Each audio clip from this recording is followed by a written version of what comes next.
Yeah, good afternoon, everyone. My name's Andrew Coyne, Director of Coyne Recruitment.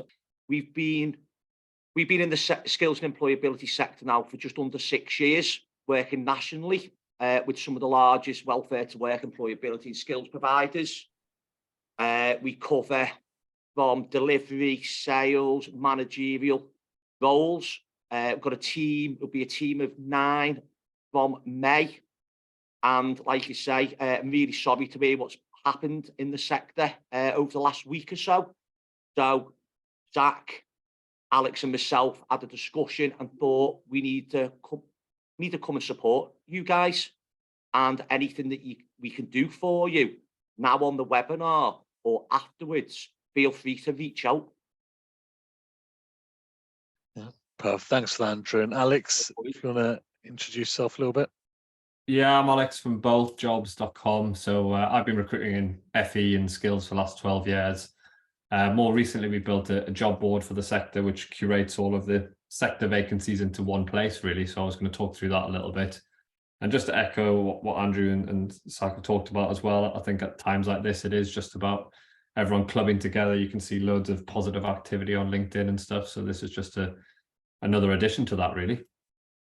Well, perfect. Thank you, Alex. So, guys, if we jump in, I know we've got 3. So the plan for what we want to do is have 3 small talks, one for myself around LinkedIn, Andrew talking about CVs, and Alex talking about job searching online. So if I jump in, and hopefully this works first time round. Let's try to share. Can everyone see that okay? Brilliant, perfect. So yeah, this is what we've kind of booked onto. You've got myself, S-Nice Recruitment, Coyne. We've got Andrew in both. We've got Alex from there. So just a little bit about myself, S-Nice. All we do is employability and skills, as I mentioned. Anyone who's interested in endpoint assessing, I'd say have a look at EPA Hub. It's one of our sister companies that finds freelancers and employed staff for EPAOs. But I'm also a non-exec in a couple of organisations as well. But my chat's going to be around how do we maximize and leverage LinkedIn. So you're all probably familiar, hopefully, with LinkedIn, a really, really useful tool at the moment. And I think most people refer to or know LinkedIn as a professional Facebook, which is great. I want us to shift our thinking whilst we're looking for a new role and think of it more of a search engine. So something similar to Google. I want you to think of it as a community.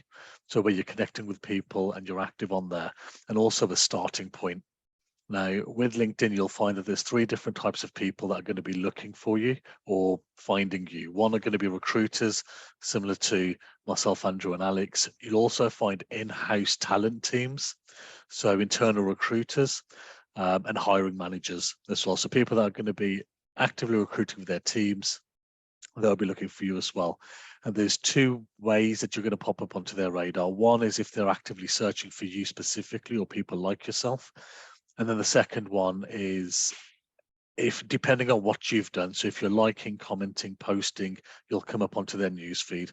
So this bit here, I just want to paint a picture, set the scene a little bit. So think of it as something that's constantly evolving, and LinkedIn, fortunately or unfortunately, is all algorithm based, and they've not really shared their rule book out with everybody. So these are tips that I find, and I'm sure Alex and Andrew find really useful as well. So if we just go through the LinkedIn profile and how you can really make sure you're getting the most out of it. So one, many of you may have already changed your LinkedIn pictures to the one that says open to work. Really useful, really handy. Make sure you've done it if you haven't already. Secondly, I mean, there's different thoughts and opinions on what your profile picture should look like. Personally, I think a nice clean picture, looking semi-professional at least.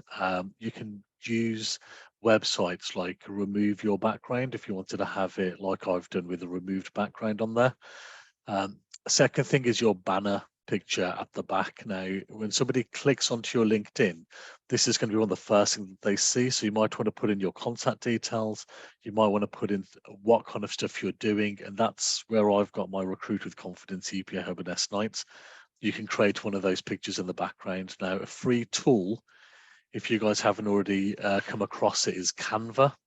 So if you set up a free account with Canva, if you just search for LinkedIn banner, it's already got the predefined measurements for you, and all you need to do is amend it to however you want and upload it on there for you. Next one is job title. Now, again, there's different lines of thought here with job titles. I'm off the camp that you should have it as accurate as possible of what your job title is, but also think of what people might be searching. So there's a lot of people in the call that have got job titles like skills tutors or coaches. I would add a semicolon along with the vocations that you can deliver in. Because if we think back to who's going to be looking for your profile, it's going to be people like recruiters, in-house teams and managers, and they'll be searching things like skills coaches for health and social care, skills coaches for accountancy. So if you've got that, as you come up in searches, people are more likely to try to engage with you. And then the last one on this first page is your location. So you can see here, I've got Birmingham in mine. Really important. Try to avoid just keeping it as generic as UK or England, because if there are roles where they need a little bit of face-to-face or an element of hybrid, knowing where you're based, you'll come up better in search results of people that are searching for you. Next bit is activity. So we talked briefly about the fact that LinkedIn is a community and it's also a social media platform. So at the heart of what the platform wants, it's an active, engaging membership of people that are going to contribute. So make sure you're liking, make sure you're commenting, sharing and posting, because this will help the algorithm in the background to make sure that you're popping up on different people's news feeds. Also, just on that as well, when we're talking about connection levels, the more first and second level connections that you've got, the more people that'll see your profile, the more people that'll see that you're liking and commenting as well. So again, going back to that community idea, and the types of people you want to be connecting with is obviously any, I'll say current kind of immediate former colleagues from Cube, anyone that you know who you've worked with in the past, because they can, again, kind of boost that exposure that you've got. Next bit is your about. So again, if we think back to this search engine mentality of LinkedIn, the more information you've got using keywords, the more chances you are of popping up in the searches, making it meaningful, impactful, and where possible, quantifying some of your experience. So if you're in a delivery role, if you know roughly how many people you've taken through Gateway, that could be really good. Anything around percentages, so typically what's your achievement rate of your caseload, anything that's going to make somebody look at it and think, not only wow, is this person able to do my job, they're able to do this role really, really well, because ultimately all of that will help you differentiate yourself. If we move across to your experiences, now again, really important that you understand that this is when somebody's looking at your profile, as well as your job title, your banner and your picture, this is what they're going to be kind of drawn towards to see what you've done. So when I say acronyms, what I mean is things like ESFA. If you've been through, Ofsted, not necessarily in this role, but in previous roles, kind of what experience you had in there. Because when people are searching, they'll be searching keywords like this. Be as specific as you can. And what you can do as well, I'm not sure if anybody's seen this, but as you're editing your experience, you can upload, they call it media. But if you upload media, you can attach your CV there as well, which means if somebody sees you, they can not only message you, but they can get straight in contact with you via email, via phone, because your contact details are there on your CV. So here's an example of where I've added up media, but you can add your CV on to something like that as well. Then we've got education, training, qualifications. So super important for those of you that are assessors, trainers, IQAs, make sure you're adding those qualifications on. Skills is really important as well. This helps recruiters, especially, I'm sure hiring managers in the house talent teams as well, but find you, because one of the things that we can search on is job titles, but also the skills. What's really important about skills, though, just to know, is whilst you can add as many as you can, The only ones that will come up in search results are those that have been endorsed. So where we've got a lot of people right now that are in a similar situation, make sure you're helping each other out. So if you've seen somebody's put a skill up for themselves and you know they can do it, go and endorse it. Hopefully they'll do it back for you and you'll all come up better in search results. And then recommendations, super important, guys. It's super important for a couple of reasons. One, when somebody's on the site, it does look really good. But secondly, it's an opportunity to have a conversation with somebody maybe that you've worked with years ago, asking for a recommendation and saying, guys, do you have any vacancies in your team at the moment? So what I might do, guys, because I'm conscious I'm probably running over my time a little bit, I will send this out to everybody along with Andrews and Alex if they're happy with it, and the video recording on an email. But the next 2 slides is just a little bit around engaging on LinkedIn. So we've talked about your network being key. The more first, second level connections you've got, the better. The more connections you have, the more people that are going to see you. A really good tip is joining groups with former colleagues, with recruiters, hiring managers. Just a big one that I want to do, and then I'll kind of pass it on to Andrew because, like I said, I'm conscious of the time, is your follow-ups. So getting your connection requests, really important. Sending over a message to people saying, hey, look, I'm not sure if you've heard the situation, but I'm actively on the market. Do you have a role, or does anyone in your team or network have any roles? But following each of those up with a follow-on message a couple of days later, and you might want to have a spreadsheet of all the people that you've messaged. And then be consistent and be kind. So it is tough, just like any type of job searching. LinkedIn is an element or a tool to support you with that. Don't get disheartened if you're not getting the engagement you want. Just be consistent and keep adding to it. And then finally, useful tips. I'll leave this for you guys to go through and I'll hand over to Andy. Otherwise, I could carry on talking forever. Thank you, Zach. That was brilliant. So I'm just going to discuss in a few seconds. You put my PowerPoint. This is all about how to get your CV to make a great first impression and demonstrate you're clear about progression in your career. You've probably seen it before. If you do a quick Google search on tips on how to write a CV, probably generates over 1 million results. And I've done it I've done it before. I've spoken to people. It's just, there's a lot of information.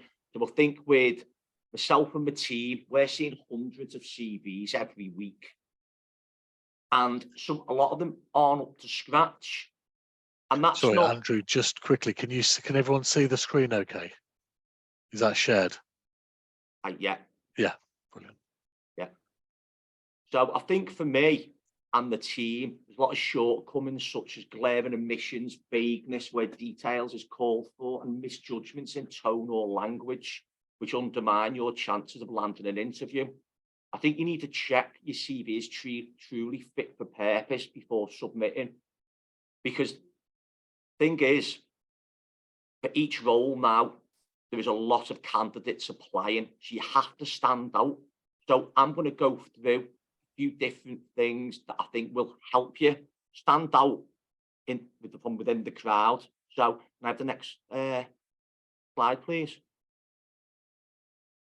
That'll be next one. So this is a big one that we're finding quite a lot of. This isn't just when we're receiving CVs. This is on job boards as well. A lot of CVs. So if you come to an likes of Zach, Alex, myself, we'll register you. But sometimes a lot of CVs don't have contact details on, and people can't reach out to contact them. And we're finding this more and more. And a lot of the times it could be a wrong mobile number. You might have updated it. It might be an old email address. And it is surprising how many people just provide the email LinkedIn accounts, but they don't access them on a regular basis. So I think you should make sure that you are checking your emails and messages, especially on LinkedIn frequently, because a lot of people will be contacting in that way. If, for example, your mobile number's not up to date. One, please. Another, position yourself with a summary. What we do find as well is a lot of people start off their CV. It'll be, for example, I am an excellent communicator. I've got great attention to detail. Very generic. So what you need to be doing is condense your career objectives or experience into 3 bullet points. Use these as a positioning statement at the top of your CV. Your aim is to entice a target employer to read on, because if the hiring manager's looking at multiple CVs and they're looking at the same, you always start looking at a CV from the top. And if you're looking at the same kind of thing day in, day out, is it exciting you? Now, sell yourself. I think that's a big part of your CV, the first part of it, because you want that hiring manager to be interested in the CV. Next one, please, Zach. With the scope and scale, it's a critical importance when assessing your suitability for roles. Clients not only want to see what your responsibilities and experience are, but for example, if you're in a delivery role, this is a big thing that myself and my team will talk about. The question you need to be putting on your CV: how big's your caseload? How many learners have you supported through endpoint assessment? What was the performance? What standards do you deliver? What levels? Do you do functional skills and maths? They're the kind of things for the delivery. On the sales, if you're an account manager, business development manager, put on what kind of targets you work to, what kind of standards, apprenticeships you sell. Talk about what performance you've hit. Because again, I think with all roles, they've all got KPIs and they've all got targets, and the employer wants to be making sure that you are target driven. Like you say, if you're in the delivery, a tutor assessor, it's all target on how many people you support. After the apprenticeship and endpoint assessment, as you know, with sales is tough, but your future employer wants to know, will you hit targets, etc. So, and then with management roles, again, talk about the size of the teams that you're managing, and again, all about performance. You need to highlight as much as that as you can. Give a brief description. Sorry, just once it's gone. Sorry. No, it's okay. Give a brief description of each company you've worked for as well, and the industry sector, because not everybody will know. There's a lot of, like, especially with the ITPs, so they want to know who the company is, what do they deliver. Yeah, in leadership and management roles, there are further questions to consider. How have you shown your position in the reporting hierarchy for each position? Do you provide an insight into the size of your team and budget responsibility in each role? Don't forget to highlight again what I've just said, what you've achieved and what you've been responsible for. Go on, please. So with the keywords, Zach picked up on this before. So make sure your CV includes a full range of keywords and abbreviations that are associated with your experience in your sector to ensure that your details come through to any database. For example, if you're a quality assurance director, make reference QA director, business development manager, BDM, not only for the likes of Zach, Alex, myself, say for our database when we're running a search, but for job boards as well. So in recruitment agencies,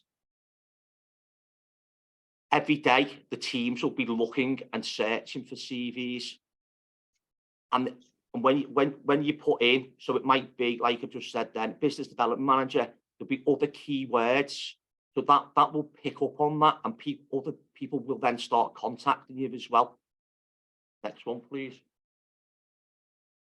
Again, clients don't just want someone who can do the designated job. They're looking for individuals who can contribute across the leadership team. With that in mind, I'd say use language that reflects the breadth of your capabilities. Don't restrict yourself to words like led, managed, use verbs such as initiated, created, designed, implemented, achieved, delivered. They offer a greater insight into your overall ability and contribution, I think. Give some serious thought as well to the requirements of the role that you want to fulfill. A big thing is tailoring your CV to your experience, but highlights the capabilities necessary for the next role, not just your current role. Again, I'll always go on about this. With your CV, you need to celebrate your success. Tell people about your achievements, because unless you get that face-to-face interview, they're not going to know about your achievements, because you could have been in sales, could have been the highest performing salesperson, business development, account manager within the company. Can you still see me? Yeah. Sorry, it keeps coming on. So you need to highlight all of that, because like I say, if you don't tell them, they're not going to know, and somebody else will be doing that on their CV. Come on, please. So when we present you as an agency to a potential candidate, to our client, we don't just send your CV. We'll provide them with a written assessment of your suitability. So that will be over a call when we're registering you, but we'll look at your CV as well. So it's a bit of a sales pitch that we'd like to, when we represent you. So make sure it's all on your CV. Are you confident your CV reflects your personal brand? Consider its layout and presentation. For example, is it clear and concise, or cluttered, ambiguous? You don't want to be writing it like a story. Make sure it's bullet pointed.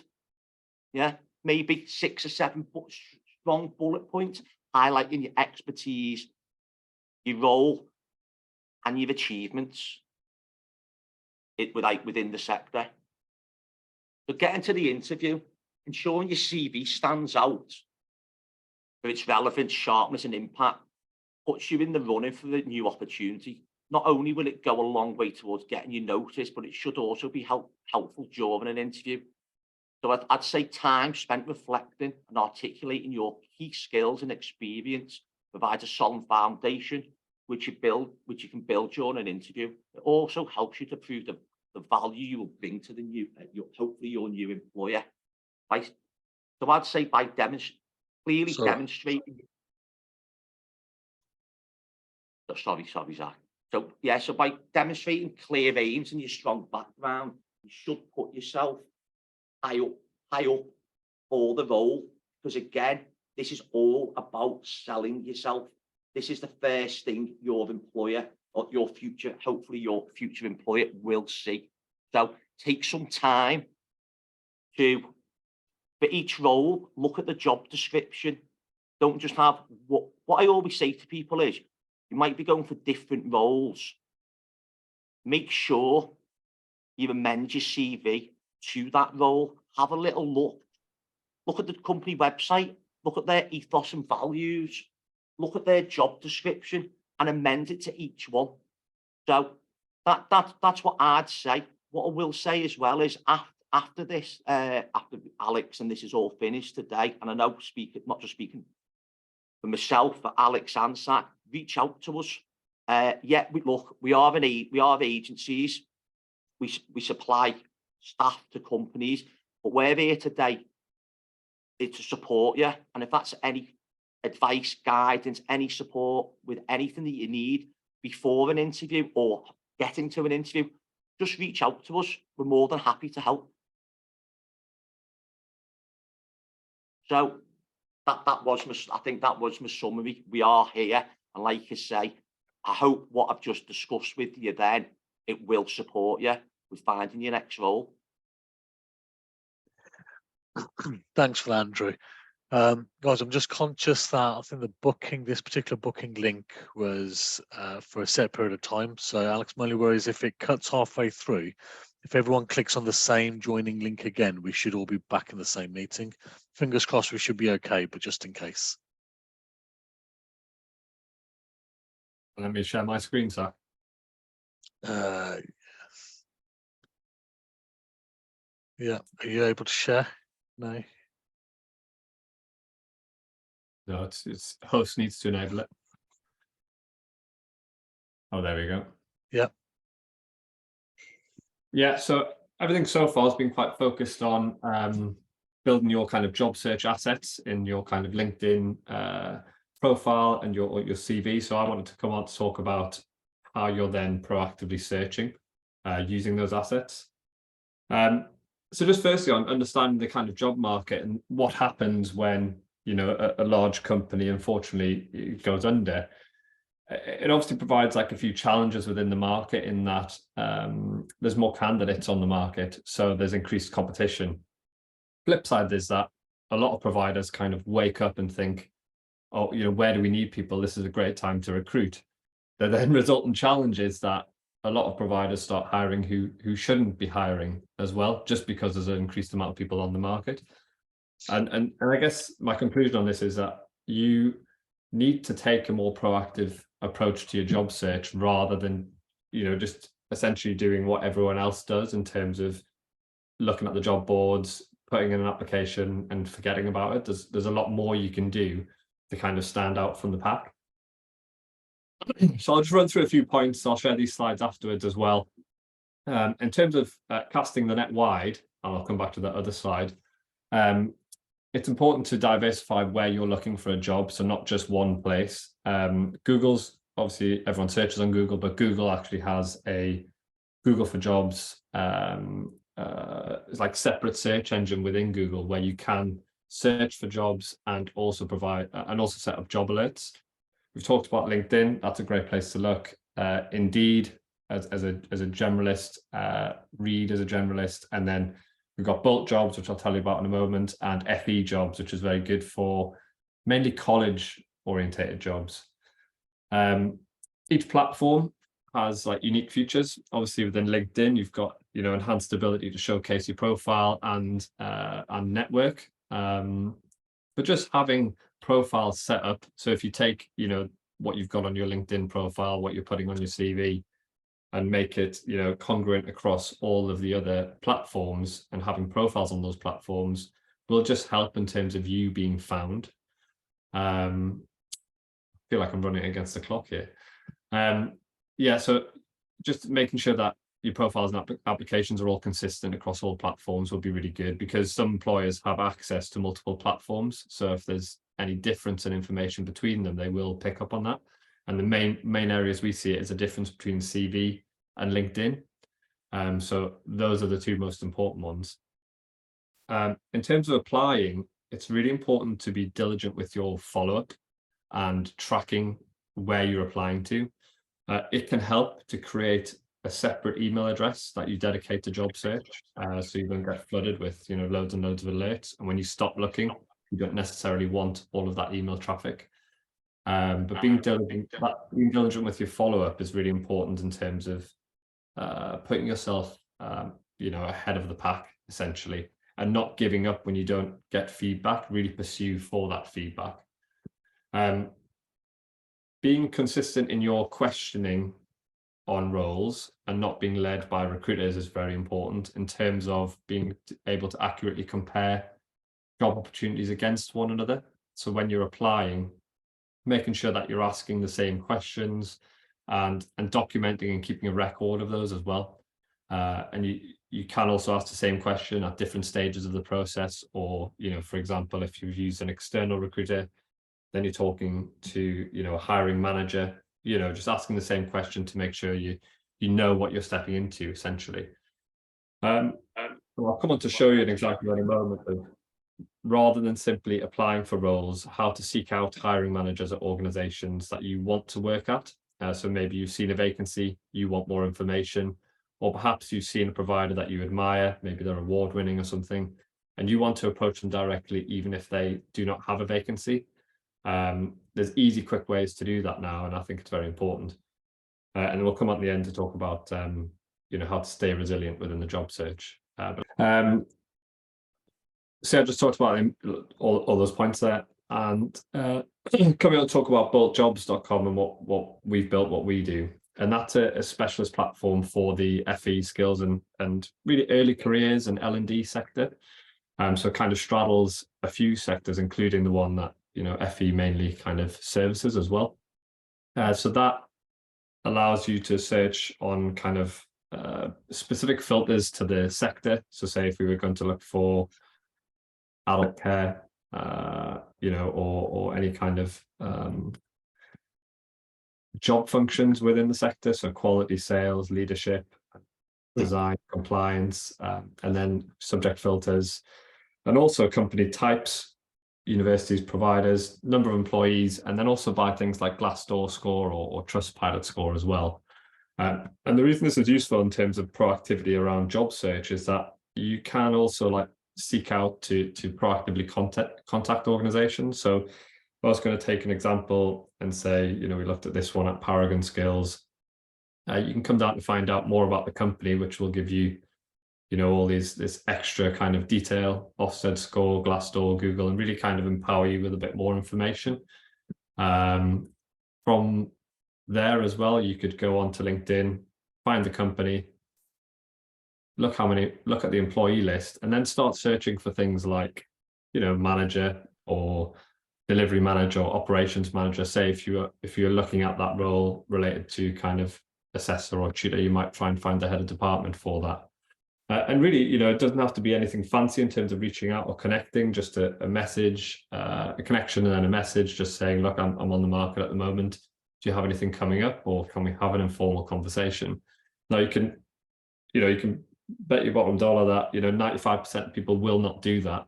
They will see an advert on Indeed and they'll click apply. They won't write a covering letter. And then, you know, that application is probably one of 100 that they would get for a vacancy like that. So if you're then just going over and above, just reach out and be proactive and say, look, I'm keen on an opportunity at your organization. I've looked at the company details. I can see, you know, you've had an Ofsted good, and you're the type of company I want to work for. That goes, you know, a long, long way when people might be flooded with applications at the moment. So that's just a quick way you can kind of set yourself apart.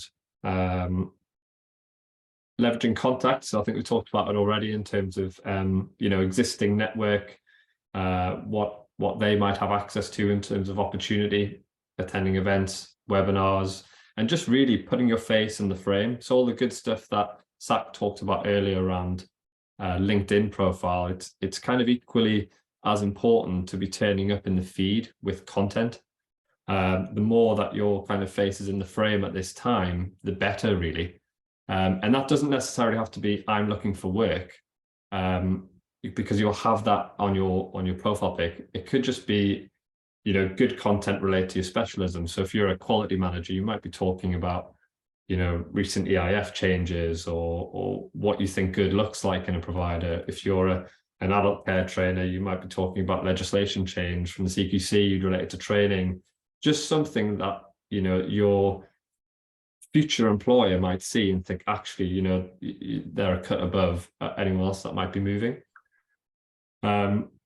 And finally, just around resilience in terms of, like, it's a really tough time and it's hard to stay kind of focused and persistent in your job search. So I would diarize time to do it. I would treat it like a job, and I'd avoid the burnout at all costs in terms of it just, you know, it can be a bit soul destroying at times, putting in a lot of applications and not hearing back. So just be diligent with the follow-up, and remember that kind of this kind of process and interviewing is a skill, and lots of us don't need it until you need it, really. So it can take a bit of practice and a few attempts to get the right opportunity under your belt, really. And listen to feedback and iterate your job search strategies and what you're looking for based on what you get back from employers and what you hear back in terms of feedback. I'll share these slides, but there's a couple of really good people to follow. One's Madeline Mann and another's Austin Belkak. They're US based, but they'll put out some fantastic content around job search and landing dream jobs, landing your amazing job. So I'd definitely give those a follow, check out their content, check out Bolt Jobs, you know, and check out the other job search platforms as well. and then, you know, just reach out to any of us if you need a hand, really. And that's me.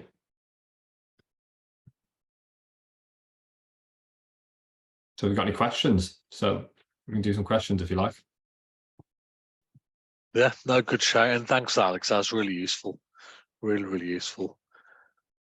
Should we open it up? Does anyone have any specific questions, be that around CVs or searching, LinkedIn?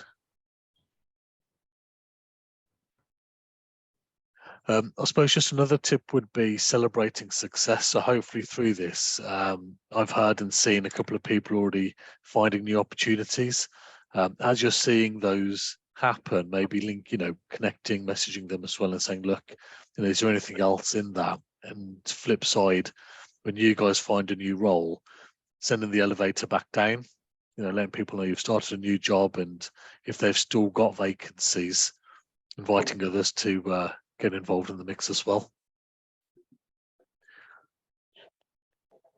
If anyone else doesn't have a question, can I ask a question? Is that okay? Yeah.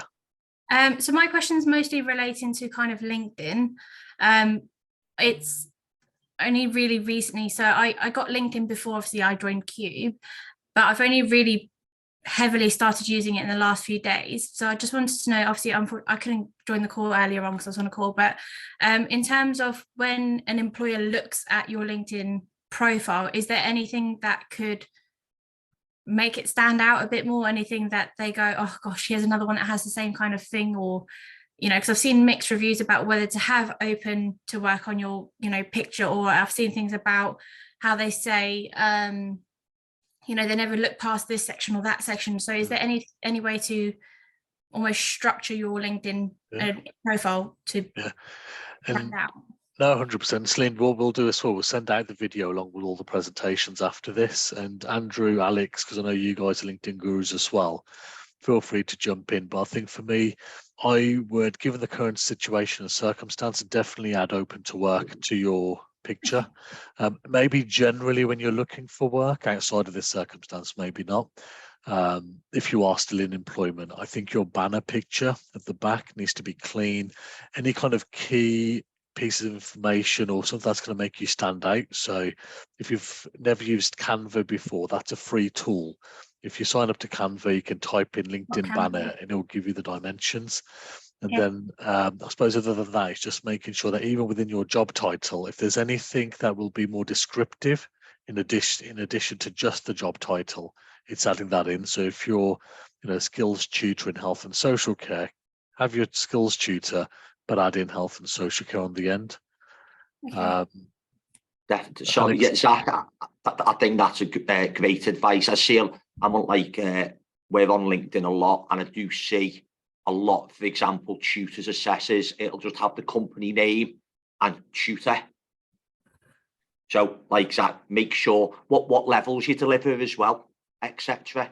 So when somebody does look at your profiles, they know it. Yeah, because you look, when you do put open to work on, you are going to get probably a lot of traffic. You are going to get a lot of people contacting you. Usually recruiters, isn't it? Because they commission basis, really. So, but the thing is, though, sometimes it might not be. So, for example, one of my team might reach out to you about something that's not of interest, and then they'll speak to one of my other consultants, and they'll say, "Well, Celine's done X, Y, and Z." One of my other consultants will go, "I've got the perfect job." So it's networking. And no, a lot of people will go, "Oh, sometimes recruiters are just coming at." Alex, Zach, and myself, our business, we are experts in what we do. We're not just like one of these high street where it's just, we'll do a bit of this. We're from the sectors. So we know getting registered as well. You might go, hopefully you'll get a job tomorrow. Do you know what I mean? But it's still good to be registered, because you don't know what's out there. Things come into the business daily, weekly. So you might go and get yourself your new job next Monday, fingers crossed. But 3-6 months, it might not be the right role for you. But you're registered with Zach, Alex, Coyne, and the teams are contacting you. and it's not a hard sell. It might be, Celine, we've got this role. Would you be interested? And it might be the role for you. So, sorry, is there a way to know, like, is there terminology or anything that recruiters might use so that, you know, actually they're genuinely serious about this role for me? Or because I've had a lot of people go, oh, I have all these roles available. I then send them my CV and they go, well, actually, I now don't have anything available for you. So is there any way we can know whether a recruiter is genuinely interested in me and my CV and my potential for a role, or if they're just there to try and get the commission?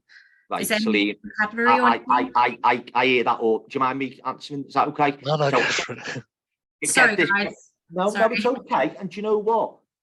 I like your honesty. And we recruiters do get bad press at times. One thing I know with the lads who are on, who we've set this up with, this isn't just getting. What we do is we make sure that we fully register. We'll have probably a minimum 30-minute call with you about your CV, what we were discussing before, your likes and dislikes. Who do you want to work for? Who don't you want to work for? So it's not everybody's the same. It's in all sectors, in all industries, there's people like that. I'd say people are the good guys. We want to help. It's about long-term relationships. If we don't provide a good quality service, Celine, people talk, but we do provide a very good service. If I could, Andrew, if I can add to that. So again, Celine, 100% agree. Recruiters and agencies get paid on commission, but we've got to bear in mind we only get paid commission if we find you a job. So and I can't say this for every agency, but I know for the ones on this call is we're very much in this together. So it's in our best interest to find you a role. I think to answer your original question, I think when you're speaking to an agency, it's maybe just starting the conversation fairly early on with, do you have something specific in mind right now? Or is this general? Now, I wouldn't dismiss, even if they said, look, I haven't got anything right now, but I want to get to know you, because as Andrew mentioned, they may well have a role come in next week. And one of the things that we were talking about, I think we all alluded to in our presentations, it's about being able to jump on whatever's available right here, right now, but then also being available and known that if something amazing came up later, someone's thinking of you and being on their radar. And I'll give just quickly an example. We last year ended up appointing a managing director for one of our clients, independent training provider. Now, the candidate who we ended up appointing didn't even apply for the role, but because they were a known candidate, and they don't have to invest, Steve, I'm not expecting you to spend an hour with every single agency that calls you, but I think qualifying it initially, being memorable, because you don't know what the next phone call or email into your inbox or phone is going to look like. Alex, I don't know if there's anything you want to add to that, maybe? You're on mute. It's just interesting to hear about that experience you're having, Celine, as well. And I guess when the guys are talking, are you happy to register, or do you just want to get to the kind of more critical conversations? So I am happy to register, because I would never say no to an opportunity. I'm also just trying to ask any questions based off experience to try and help other people that also in the call that might not be that confident asking questions and things. Yeah. But I am finding it, and a few people that I've spoken to are finding the same things. They're getting all these people going, oh, I've seen your account and this is great and this is great. And then they get excited about building that relationship, but then they get the email going, oh, I haven't got anything for you at the minute.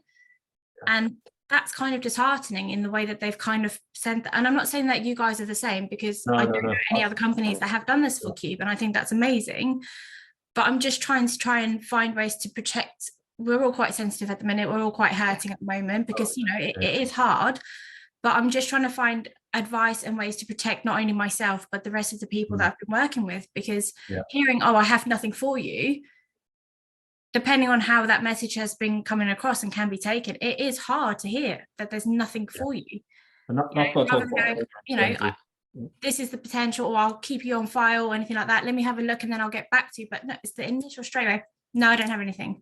Rather than going, give me some time. Let me have a look for you. If I get anything in the next few weeks, or then whatever, I'll keep you on file. But it's the straight away. There's nothing there, and I think that's really hard to hear. I don't know if anyone else has had that, but it's one of the negatives of what happens in this kind of situation, because there's like a scrabble, not just from recruiters, but from providers, that talent acquisition teams as well, to say, we've got vacancies, and it is helpful. Yeah. but sometimes to the But it's individual. communicated back to us going, there's nothing here for you, rather than going, okay, so I had a look at your CV, I'll keep an eye on things and I'll let you know if anything does come through, rather than going, there's nothing here for you. Yeah. Because like I said, you know, I might be reading it wrong, I might be taking it too literal, and I know that they don't mean that. But for people in this situation who's already quite sensitive, I think the way that that feedback comes back is quite harsh or upsetting sometimes, especially I've definitely felt it, because I've gone, well, you said you liked my CV, you said you know you had potential, and then you know you had a couple of them in mind, and that's why you wanted me to send you an updated CV. So I've not only sent you the CV once, I've changed it, updated it, and then again now you're saying there's nothing there. So yeah, it's just about, you know, I appreciate that you're giving advice on how to build those relationships and how to maintain them. But I also wanted to know if there was any kind of wording to see if they're serious about you, or if they're just looking at for that commission side of things, because that might protect us and going, okay, I know that they're just trying to get that commission because they've said this word or that word, or this is how they've approached it, rather than. I don't think there's anyone like. I don't know if I'm explaining it. Help. Right. I mean, what Pat said earlier, asking that qualifying question from the off to say, look, have you got a specific opportunity in mind? That's one thing. And the second thing is you can get that feedback.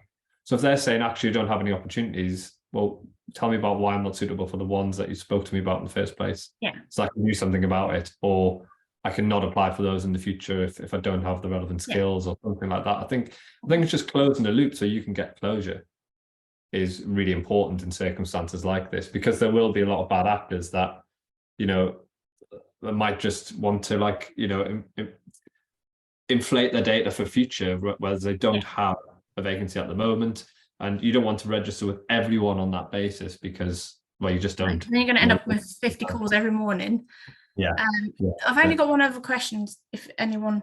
Sorry, Celine, just on that, another tip that might help. And again, I don't know which agencies you've unfortunately had that experience with, but it'd be interesting to see or think, or we can talk about it later. Are they generalist type of agencies that you're finding that experience with versus the sector specialist type agencies? That might play a factor. Don't know, just putting it out there.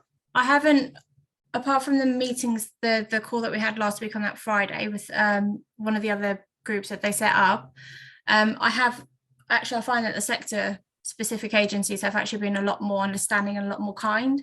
So I do definitely think it is more relating to the open-ended agencies for the different job roles and different sectors. So I should have clarified that, definitely. But I don't know if all of the choosers are looking for specifically the same position, or if they're looking for others. But obviously I've been kind of spreading myself a bit wider in terms of fishing for jobs, because obviously there's 200 people that have just been made, you know, redundant from a business. Some of them have been doing it for 12 years, some have been doing it for 15 years. So that, in terms of competitiveness for me, just I had to kind of stretch it out and widen my market, really. But I definitely do think you're right in saying that it is more the ones that aren't for this sector specifically, because they don't understand, whereas you guys, obviously, you know what it's like, you know the business, and it has definitely been a lot kinder than some of the other recruitment people I've spoken to. But like I said, it's not, I understand if you don't have a position for someone, it happens, it's okay. I think it's just the way that the message is fed back to us that could be a bit more, not necessarily sugar-coated, but it could just be a bit more polite and a bit more encouraging and positive, rather than there's nothing. Rather say, look, I've had a look at your CV, I think I'm going to keep it on file, I'm going to have a look at you, if I see anything come up, I'll let you know, rather than going, there's nothing. So I think it's just about how not only the feedback comes back from the interviews, comes back from those employees, but I think it's also about the people that we're trying to build these relationships with. Because as soon as I've had that email going, I have nothing for you, I don't tend to look back at that. I don't tend to respond to that company again, because again, it could just be me. I just shut off to that, because that's not positive, that's not enthusiastic, that's not optimistic. And in a time that's this hard, we need those relationships with people that see that potential and know that we have that, we have that capability. So it's the way that message comes across. And I don't know, as recruiters, if that helps you at all, but that's just, from my experience. It's great feedback. And do you know what? I think, speaking of the three of us, we really appreciate the honesty.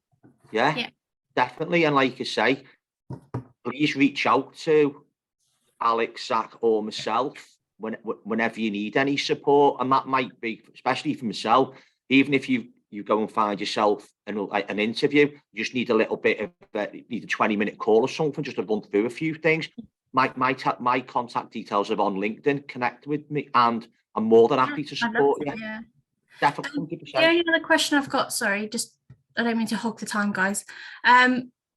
In terms of, it's one question that always really bothers me in interviews because I don't think it's relevant, but I don't know how to tell them I don't want to answer the question in terms of what was your previous salary.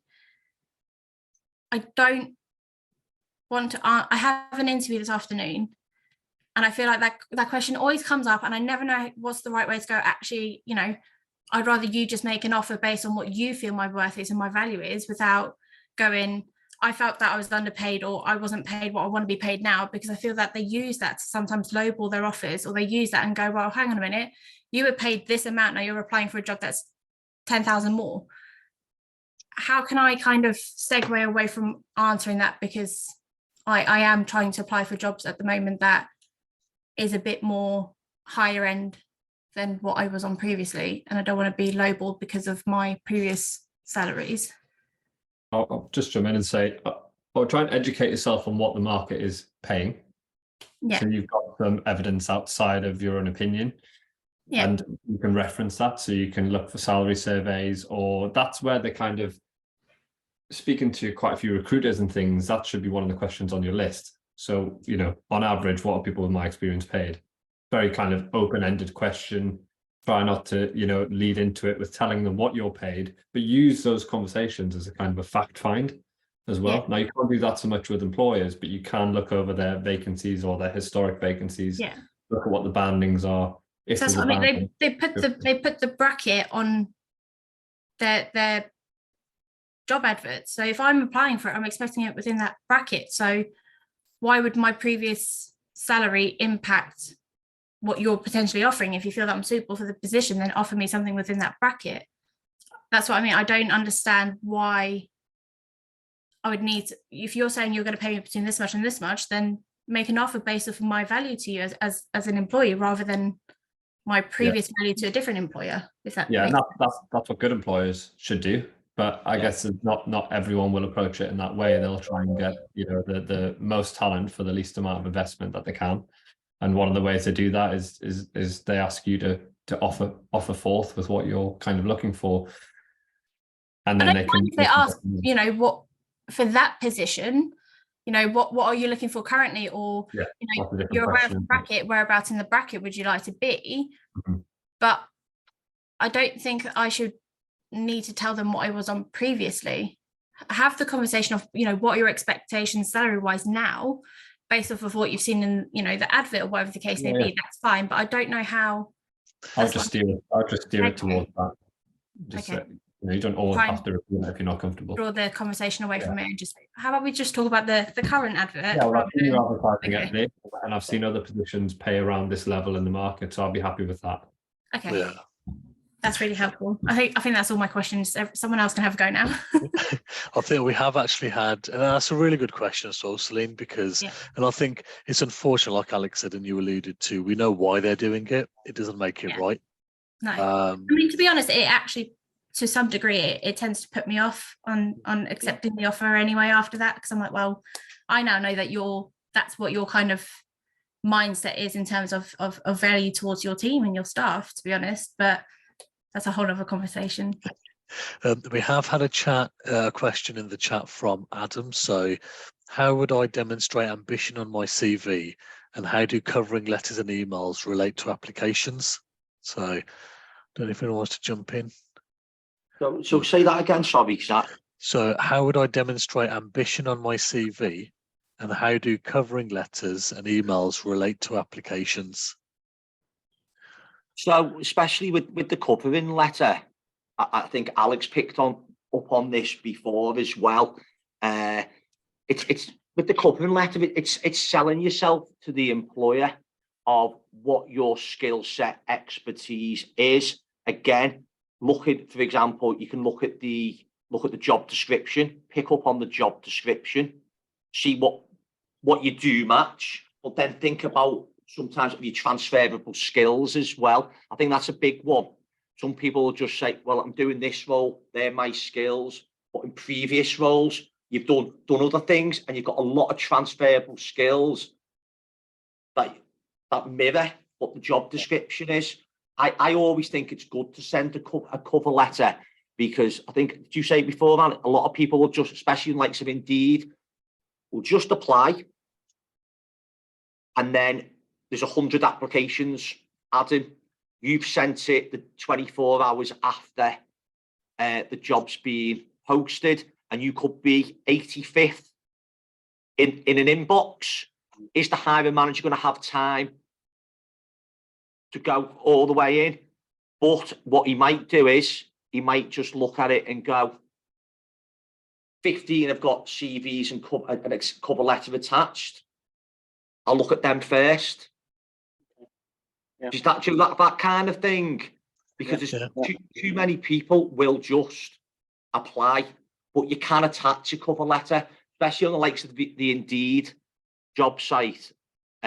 We get them a lot, and it is showcasing your skills, and it's actually showing that you're taking time, that you've looked over the job description, you've looked at the website as well. Yeah.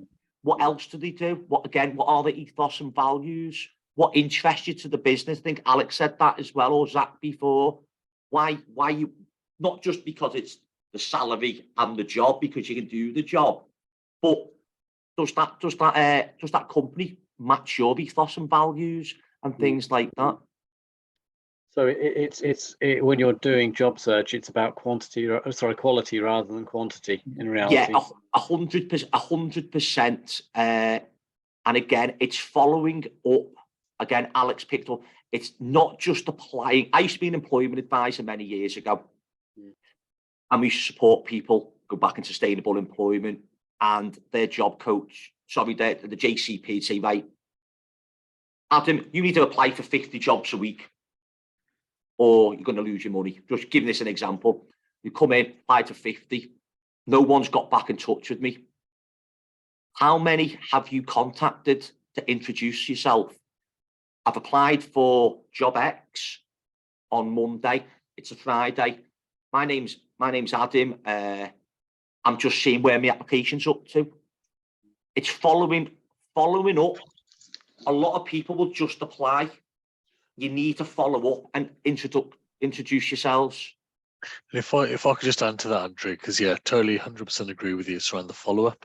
And if you look at what Alex has got over at Bolt Jobs, his website there's got a wealth of information there readily available for the vacancy. So there's nothing stopping somebody, once you've made an application for a job that you're really interested in, finding who that person is, the internal recruiter, on LinkedIn, dropping them a quick message and just letting them know, guys, I've popped in an application. It'd be great to hear your thoughts. When we're talking about the email with your cover letter on, finding who the hiring manager is, maybe again through LinkedIn and the information that Alex has got on Bolt Jobs, sending them a quick email as well. So it's that kind of multi-pronged attack. So by the time they look at the application, it's Adam, as an example, isn't just a CV in this pile anymore. Adam's a person I've been having a conversation with on LinkedIn. It's somebody that has dropped me an email, somebody who I know is available next week, for example. And it's just trying to differentiate yourself a little bit from everyone else who's just doing, I suppose, that standard piece. Yeah. And I'll just add to that as well, but I totally agree about the quality over quantity, but you also have to make it easy on yourself to do this in quantity as well. So like templating your covering letter, maybe the top and the tail, and swapping out the middle piece or something, just making it, as easy as possible on yourself. And to answer your point about ambition, there's like a few ways on your CV that you could do that. So in your personal statement, like opening section, you could highlight your desire to grow, acquire new skills, strive for excellence. So those kind of buzzwords. You could have an achievement and accomplishments section where you quantify your results and showcase your kind of contributions and like emphasize, any kind of ambitious nature. Listing courses, especially ones, that you've done under your own kind of steam, any CPD that you're doing outside of the workplace, I think is always a highlight. Couple more, any kind of promotions or increased responsibilities, new roles, anything additional that you took on to your regular job, like showcases your willingness to grow. And then even in the bottom section, like your extracurricular stuff, so like any relevant volunteer work, associations, anything you've done, you know, within the community. I think all that kind of stuff, you know, threaded through the whole profile is quite good. And obviously you can then take that through onto your LinkedIn as well. Yeah, thank you. Yeah. Any more questions, anybody?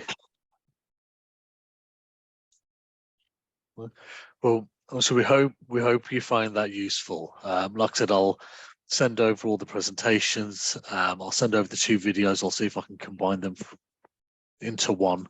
I will, if it's okay with everybody, send out a questionnaire just so it's the first one that we've done collaboratively, see what people like, what they dislike, what we could, you know, potentially do in the future if we were to run one of these again to make it more impactful. But as Andrew said and Alex has said as well, we're all here to help and support. So I think you've shared with us your contact details. If everyone's happy with us reaching out, by all means reach us. We'll reach out as well. Let's see if we can help each other get into something new. Brilliant. Thank you. Thanks. Thank you. Nice meeting everybody. Thank you. Thank you Bye. Thank you. so Perfect. much. Some really great tips in there. Thank you so much. Yeah. Thank No definitely. worries. Hope it helps and good luck. Yeah, definitely. And yeah, definitely reach out by email. I'll try and reach out to you through LinkedIn, which, yeah, same as one of the others before was saying. Gonna try and make the most out now. Thanks, Max. Thank you, everyone. Really Bye now. appreciate Thank. your Have a great time. day. Thank you. Bye. Bye bye. Bye.